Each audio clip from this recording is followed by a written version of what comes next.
ہمارے حضور صلی اللہ علیہ وسلم کی 4 بیٹیوں میں سب سے بڑی بیٹی حضرت زینب تھی۔ انہوں نے حضور صلی اللہ علیہ وسلم کی خاطر بہت سی مصیبتیں جھیلی ہیں۔ ایک دن ہمارے حضور صلی اللہ علیہ وسلم صبح کے وقت مکہ کے لوگوں کو اللہ کی طرف دعوت دینے کے لیے نکلے۔ ایک صحابی فرماتے ہیں کہ میں اس وقت مسلمان نہیں ہوا تھا، میں دور کھڑا محمد کی حالت دیکھ رہا تھا کہ وہ کعبہ کے پاس کافروں کی ایک جماعت کو سمجھا رہے تھے اور وہ سب غیر مسلم حضور صلی اللہ علیہ وسلم کا مذاق اڑا رہے تھے۔ کوئی انہیں پیچھے سے دھکا دیتا، کوئی مٹی اٹھا کر ان کے سر پر ڈال دیتا تو کوئی انہیں زمین پر دھکا دے کر گرا دیتا، لیکن محمد صاحب برابر لوگوں کو سمجھائے جا رہے تھے کہ اے میرے بھائیوں، میری بات مان جاؤ، میں تمہارے فائدے کی بات کر رہا ہوں، تم ایک اللہ کو اپنا خدا مان لو، کامیاب ہو جاؤ گے۔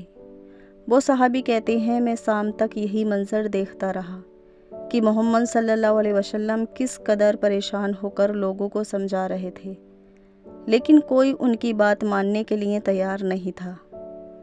شام کو وہ بیچارے حضرت محمد صلی اللہ علیہ وسلم خاموشی سے اپنے گھر کی طرف چل دیے۔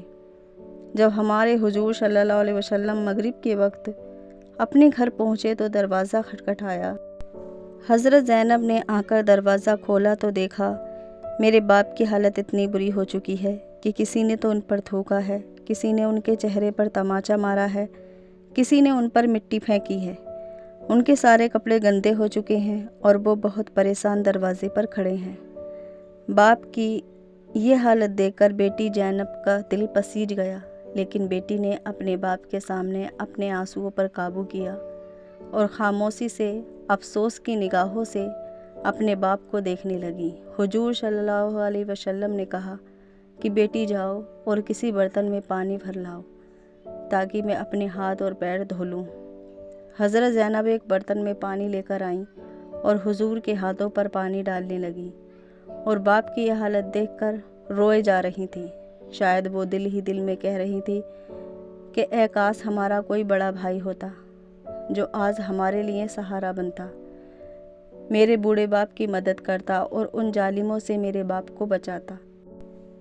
جب حضور نے اپنی بیٹی کو اس قدر روتے ہوئے دیکھا تو اپنی بیٹی کے سر پر ہاتھ پھیرتے ہوئے کہا کہ اے میری پیاری بیٹی، پریشان نہیں ہو، ایک دن ایسا آئے گا کہ تیرے باپ کا کلمہ دنیا کے ایک ایک گھر تک پہنچے گا، یہ اللہ کا وعدہ ہے۔